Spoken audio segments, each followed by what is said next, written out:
Welcome to Nice Ashes. I'm Nate. And I'm Mike. What do we got tonight, Mike?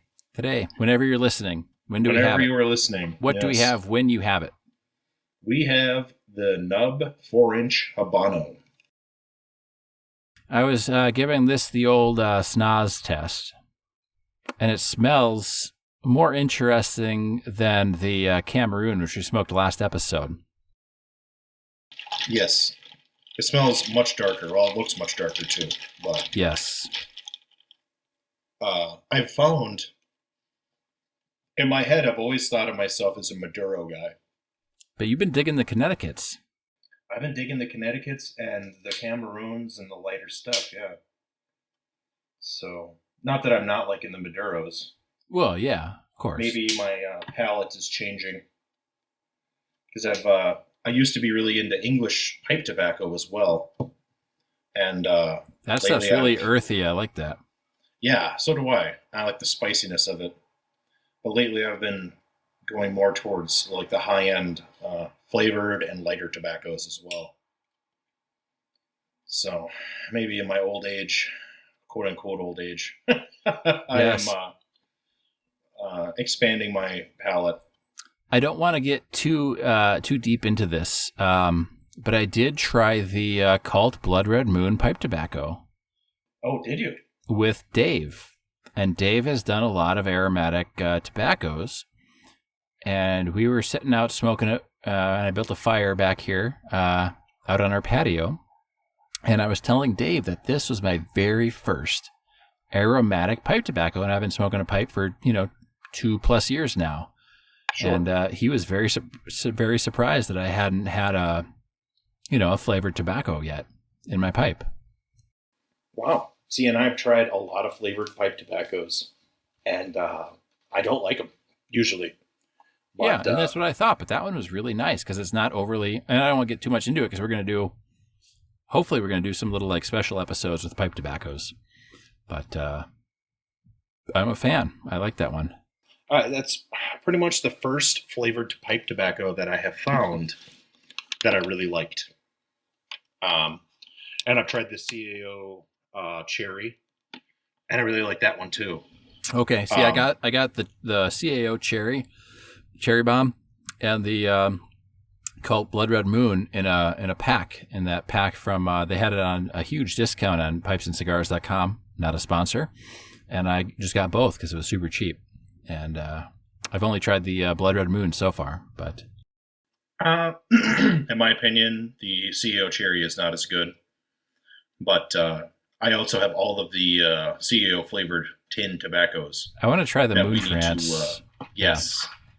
So do I. I want to try all of them because we're going to do some special episodes. It is what is it? It is September here. It might be October by the time this episode goes live, but in the winter it's a lot easier for me to smoke a pipe because it smokes a lot quicker than a cigar. So we might be recording some special episodes over the winter here for our listeners. This, this one, it doesn't taste overly bitter at start, and I'm getting I don't know if nutty is the right sense, but it's kind of like a sweet nut. It's interesting because my sense of smell is not very good. And not because of COVID, it's never been very good. I can smell things, but Sarah will always smell things first and be like, do you smell that? And then if I really inhale, I can smell whatever she's talking about. Sure. So I think because I don't have a highly attuned sense of smell, that maybe my taste isn't as highly attuned either, but I'm trying my best for this podcast to explain what it is I'm tasting, but a lot of times I just don't know, other than if I like it or don't. So sure. I'm getting nuttiness and that traditional kind of alcohol-y flavor that you get at the start of a cigar, if you know what I mean. Okay, yeah. That really high note, almost like liquor. I like this one. I'm only a couple puffs in, of course, but I had some lighting issues, so I just lit mine. Okay. I'm about an eighth of an inch in. I am, so I wanted to talk about this, and I was telling Mike in between episodes here that I'm drinking I bought this as a single from Trader Joe's, because Trader Joe's is one of the few liquor stores you can just walk into and crack open a pack on the shelf and buy one can or one bottle. But I bought this big tall boy can of Toppling Goliath Brewery, the King Sue Double India Pale Ale.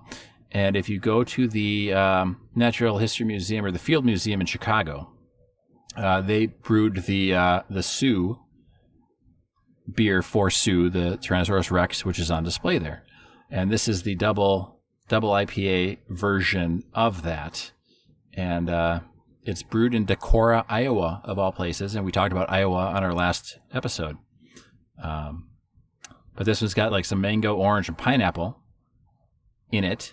And I'm just reading that from the can. I can't taste hardly anything. I mean, that's not true, but like I don't have the palate. So I think it's a good pairing with this little bit darker Habano. We did say we were smoking the Nub Habano, right? Yes. Yes. I don't have a great palate either. So I like dark roast coffee. I like medium roast coffee as well under certain circumstances. But I have never found a light roast coffee where I was like, ooh, this is wonderful. Okay, and normally I drink when I go buy coffee in the grocery store, I always pick the light roast. Sure. See, and I get medium and dark. Because I read somewhere that light roast coffee has more caffeine than dark roast. I've always been under that impression as well. But we usually get the Cameron's, which is local. It's a Minnesota coffee. And they've got some good light roasts. Sure. And they've actually been branching out now, and they've got like a Hawaiian blend and a Norwegian blend. Their Woods and Water is really nice. So if you see that, you should pick up at least a small bag and just give it a try. I'm a big fan of their Velvet Moon. Ooh, that one's good. Cameron's Velvet Moon. Is that that's their espresso, right? Yep, that's the medium dark espresso bean, and it's wonderful. That is very good, very good.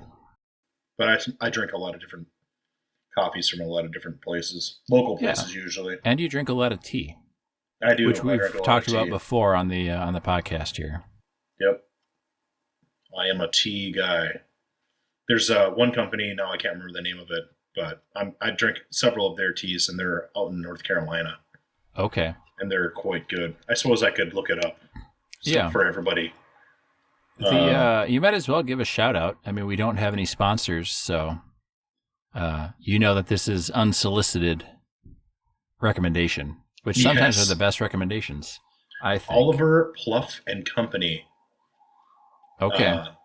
Oliva Pluff and Company, and they make some pretty good teas. Also, I got the first one I got from Mount Vernon. They had the Colonial Bowie tea. Okay, and it's kind of smoky, very good. And, now I've been to a lot of places in the country, but I have never been to either Carolina, and I've heard that kind of both Carolinas, because they've got a lot of coastline too. And I've heard that they're very, very beautiful places to visit. And one of our old coworkers has a family pecan farm out in one of the Carolinas.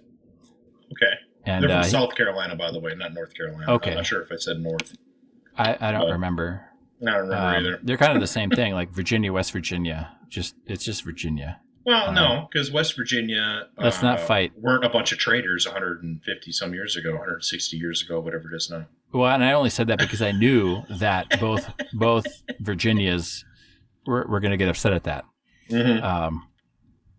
But our I think old they're going to get more coworker upset about the trader part. That too. But I don't know. I'd like to go visit the Carolinas because you hear about them sometimes, but it's not really, being from the Midwest, you don't really hear about the Carolinas a whole lot. They have some good beaches there. I know that. Yeah. for beach people. I mean, if I can drink and sit in the shade, then I'm a beach person. Right. I've always wanted to go to one of those resorts in Central America that has an in-house cigar roller. Let's do that. Yes, I've always wanted to do that. All we have to do is bring one of our mics, and then that could be a special episode. We should get that resort to sponsor an episode. We should. Yeah, we can drink rum or whatever the local liquor is, tequila. Yeah. And smoke some cigars. So in between episodes here, I was telling Mike that I discovered my coworker also likes cigars. And I had no idea. And I was trying to tell him to go and watch the Arnold Schwarzenegger tequila cigar. And he goes, no, I've already tried that. And we've tried brandy. And they were both great. So Mike and I have tried tequila. And we tried vodka, which was not great. We do not recommend vodka. But brandy sounds interesting. And so I think we might have to try a brandy cigar. Yeah. My favorite brandy is Asbach Uralt. And I think that'd be good. Yeah. And I think that's got just enough of the sweetness. Yes. Oh, yes. You know what I mean? Like, I don't ever, unless you get a flavored vodka, it's not overly sweet. No. Tequila's got the sweetness because it's like the agave. Right. It's got some tang to it too. Yeah. It's got a very good, flavor profile or whatever for mixing with other things. And I think the brandy, I think like, and we had been like, I don't know, philosophizing about this, right? Like which other liquors could we possibly soak our cigars in? Right. And I want to try whiskey. And you were, oh no. Well, no, I'm not. Oh no, I think we should. But I think the whiskey might be one where the type of whiskey we pick. Oh yes. Is gonna be huge. I think with tequila, you could almost do any tequila, and it would be fine. Right. We just use the cheap, relatively cheap tequila. Yeah. But I think with whiskey, you really have to pick. You have to be discerning with the whiskey. You can't pick like just bottom shelf. No, you probably don't want to use Screaming Eagle, and you probably don't want to pick like a Elay malt either. No. Where it's real smoky, Like, I don't know how that goes. You don't want the peaty, earthy, smoky. Right. You want something a little lighter, probably. Yep. Something nice and sweet. Maybe Whistler. That might be all right. Yeah, the Whistler might be fine. And they've got a couple different variations of that, too. Yes. I got some Basil Hayden's at the house now. We could maybe use if it's still around by that time. Yes. I mean, I can be there in a couple hours, so. Right. So, rum. I think rum would be good. Yes. Would you do just the white rum, or would you do the spiced? Oh, I'd do a spiced rum. Yeah. Yeah. I'd get something good. Yep. We could do white rum too, but I think spiced rum would be the ticket. Yeah, I think the white rum would be too close to the vodka. Right. And it just wouldn't be magical. Right. Oh, a good white rum has sweetness to it. But, yeah. I mean, Bacardi is trash. Yeah. Something more like the real McCoy or, a real Barbados rum of some kind. Yes. But I'm not sure how discerning people are on their liquor. But I tend to be fairly picky.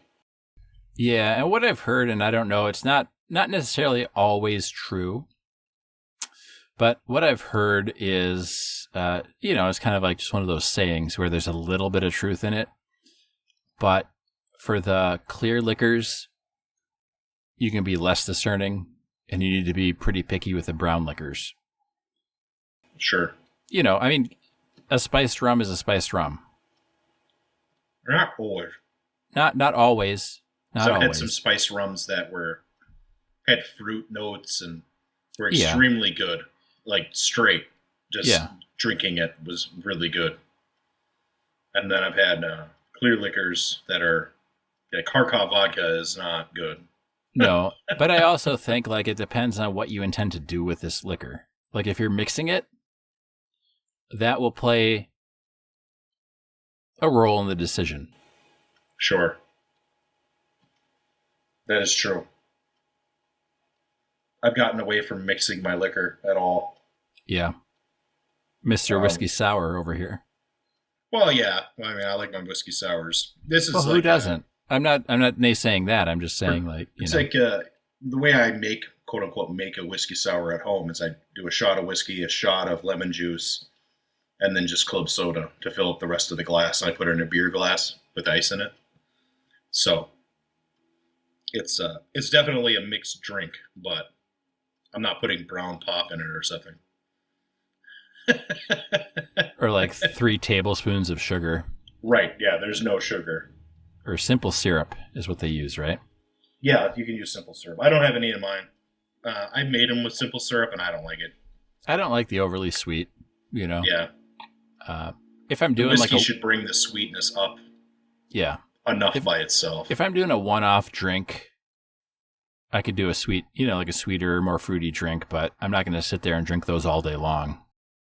Well, I make a whiskey sour and a vodka sour the same way. I just substitute vodka for the whiskey. Yeah. Well, I tend to prefer the vodka martinis to the gin martinis. As do I. Okay. As do I. I like gin in sweet drinks, funnily enough, like a smash, Yeah. I drank when I was in London. I spent a month there on a film internship, and I was there with a New Yorker, and we didn't have money, really. So we went to this like local bar, which is no longer there, which makes me sad. But it's not like I'm going to be able to go there soon. But we did gin and Coke, and that was our mixed drink because it's cheap. And it actually didn't taste terrible. So I had a friend in college that used to drink vodka and Diet Coke. Okay. And it was, it was fine when I was 20. Yeah, well, that's one of the things is like, it could still be fine now, but it just depends on the situation. Mm-hmm. Like if that's all they had, or like the super fruity stuff. Right. Not that the super fruity stuff is bad because of like, masculinity or anything like that. It's just I don't prefer that. Yeah, one is more than enough. I do enjoy a good mimosa. Mm-hmm. But I've only ever had, I think, 1 or 2 of those. Sure. I like mimosas. I like margaritas. Yeah, margaritas are good. Do you just get it with the ice, or do you get it all blended up? I like it both ways. Okay. But what I really like is when you use the Grand Marnier as the sweetener. You know what I'm saying? Yeah. So you have the lime juice, and then you have your tequila, and you have Grand Marnier. And that's what sweetens it up, is the Grand Marnier, not a sugary glob of, strawberries or something. Yep.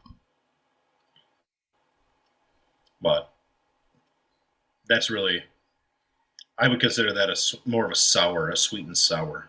Yes. I like a lot of sours, especially since they do a lot of them with fruit. Like it's a fruited sour. Right. Well, I'm probably halfway. Oh yeah, I'm halfway. Not a lot of flavor change. No. It's still nutty, very good, very smooth. Yeah. It started that way. There really wasn't much hint of bitter at the get-go. So this one has been a little more consistent. Although I appreciated the flavor change in the Cameroon, kind of to the more sweet. Yes, I like the flavor change as well. But this is also very good. Oh, yes. I would not turn my nose up at it for sure. Absolutely darker. not. Definitely darker. Yep. Yeah, by quite a bit from the Cameroon, even though the wrappers weren't that far off shade-wise. No, looked pretty similar. The band gave it away. Yep. But If yes, you were to take the bands off, you could easily mistake them. Yeah.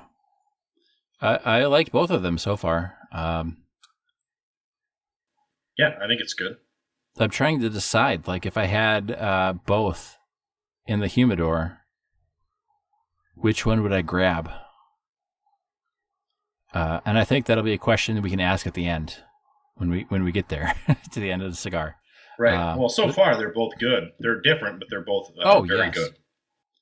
Yes, but I'm thinking about like my personal preferences and your personal preferences. But that maybe we'll come back to that when we're closer to the end of the stick, and we'll try and decipher which of these two. And we've only done the two so far in the Nub series, and we've got 5 more after this. So it's not definitive until we've smoked them all. No, it's not. I think we're probably going to like all of them. Maybe there'll be a dud in there. Oh, I'm sure we're going to like all of them to some extent. Right. There's always a dud somewhere. Yeah. They can't all even with the Rocky Patels. Yeah. Oh, yeah. You know, there were some that were like, probably not. Probably not again. Not. I'm not going to spend $12 for it. That's for sure.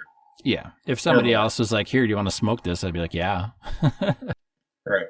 But they say that about beer too, right? Like, you can't ever say anything bad about a free beer. Right. Yeah, it's free. You know, that's just like common courtesy, common etiquette. You know, if somebody's giving you something, it's not bad. Right. I was at a bowling alley. Shocker. Oh my God, you went to one of those seedy places, Mike? I know, right? And they had a mango cart wheat, and I tried that. And then I was like, I want something dark. So I had them look through, and they didn't have a single dark beer. Okay. And I was talking to the bar manager, and I'm like, you guys don't have Guinness? Like, that's like the Bud Light of dark beer, you know? If you have a fully stocked bar, which this is a huge bar, you would think that you had at least one dark beer there as standard. Every winter, that particular alley gets Snowdrift. Yep. Which is a Lanningkugel's vanilla porter. And it's it's too sweet. It's very sweet. Yeah. It's good though. I like it. I like it. Okay. I do. I'm glad you like that, Mike. You don't like it? A lot of people don't. I had a huge falling out with Liney's. When I first started getting into craft beer after college. I drank a lot of Liney's. And then I started branching out and drinking more things. And what really kind of sealed the last nail in the coffin for me for Liney's was I drank something called like a sunset wheat. Okay? And that's what it's called, sunset wheat. And I drank it, and I was like, this tastes like the milk left over in the bowl after you eat Fruity Pebbles. Yes. And it was terrible. Like, I felt like I was just drinking the milk. And I'm going to keep saying milk for all of our listeners in Oklahoma and South. You can make fun of that pronunciation. But it tasted like that super sugary, sweet, fruity milk. Yes. And I don't want that in a beer. And then ever since I tasted that, I was hypersensitive to all the sweetness they put in all their beers, or most of them.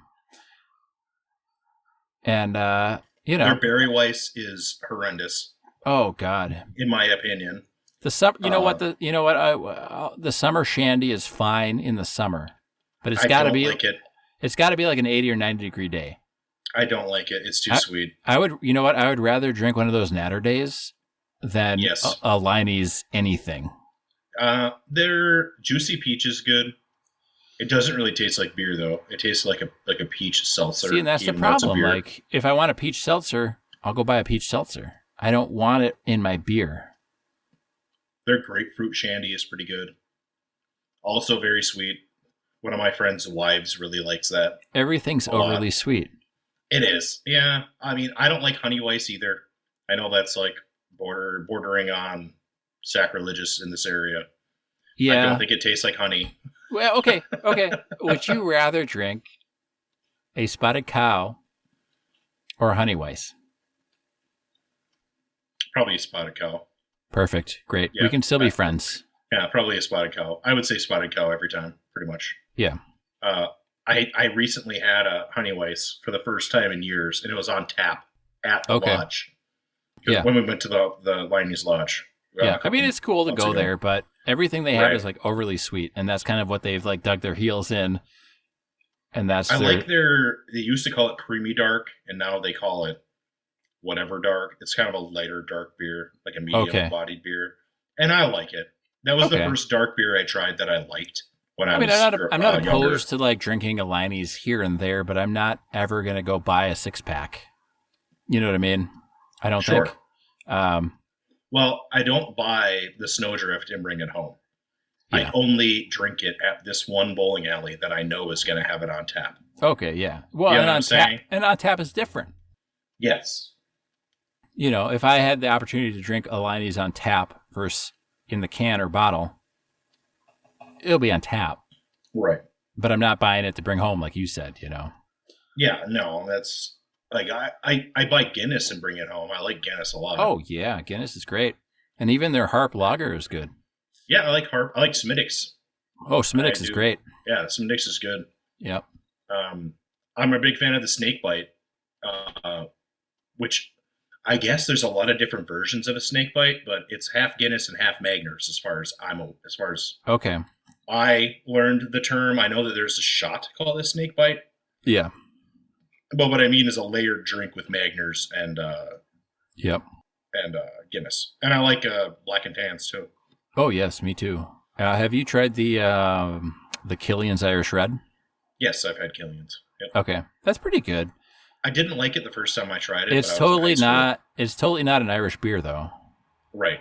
I had my roommate in college was huge. Like he had a huge like Irish boner for all things Irish, and that was like the only beer he would drink. I mean, he would drink Guinness and Smittix, but Killian's was cheaper, and it was called Irish Red, so he loved it, and he drank like Irish breakfast tea.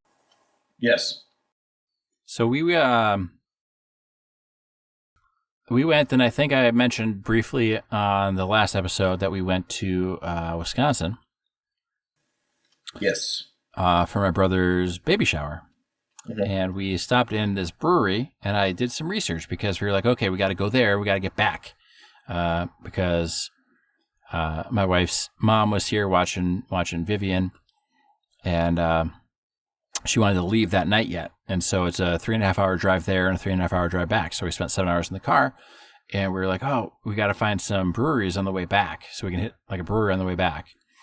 And I found this one that was really highly rated called the Lazy Monk in Eau Claire, Wisconsin. Okay. Not impressed. Not impressed. Not impressed. We tried 3 different beers there. The Monk was a little too lazy.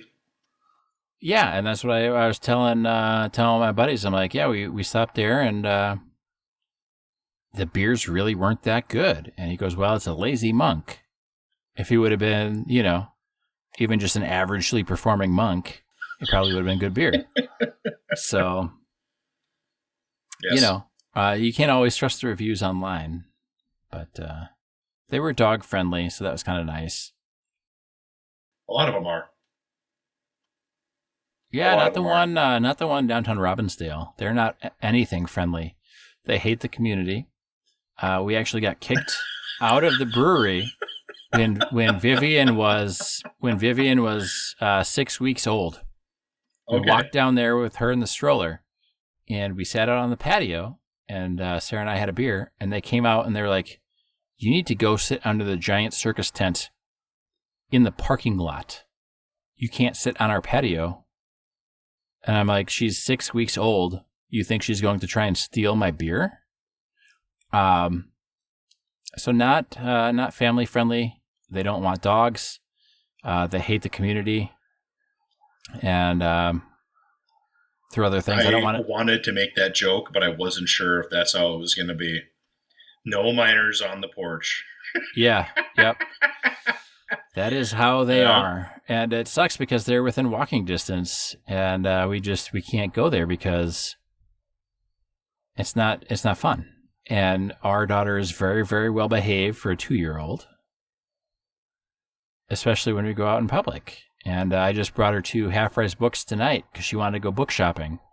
And so we went, and, they got a nice little kids area in the back where they can pick out their board books and look at the stuffed animals and things like that. Very well behaved. Better behaved than some of the adult patrons in there. I'll tell you that. Sure. But I can't bring her to this brewery that's, within walking distance from my house. So right. I hate them. I hate them now. For the listeners who are not from Minnesota, you can bring children in any bar or liquor store, and they don't care. It's not against the law here. Oh, no, it's not a state thing. It's up to the establishment. It's up to the establishment. So how big a dick does the establishment want to be here? Right. In the state of North Dakota, children cannot go into bars or liquor stores, period. In the state of Wisconsin, where I'm from, shout out to Cheese, you can drink at any age in a bar as long as your parent is with you and tells the bartender it's okay. That's awesome. Yes. And I'm not going to give Vivian beer. Right. Right. Probably at least not till she's 15, 16, somewhere in there. But to not even be able to go into a place because she's not of legal drinking age, it's kind of a huge downer. Right. And I understand you don't want those poorly behaved children running amok. And, like in restaurants, you get these kids and they're like tearing all over the restaurant, and you're just like silently hoping that they trip and fall and have to leave. Or you like physically trip them and then blame it on the chair or the waiter or something. But that's not our family, Right. And if you have a well-behaved child, what's the big deal? It's no different than going to a restaurant, really. Right. Yeah, there's a lot of bars in Minnesota that have video games and pool tables and stuff, and they're intended for kids to play. Yes. And their parents to drink. Yes. Basically. And that's fine, And there's good money in that. Yeah, of course. They usually serve food, and yep, it's perfectly okay, But yeah, like North Dakota, they have to separate the bar. If it's a restaurant bar, okay, they have to separate those two out, and the kids can't come into the bar.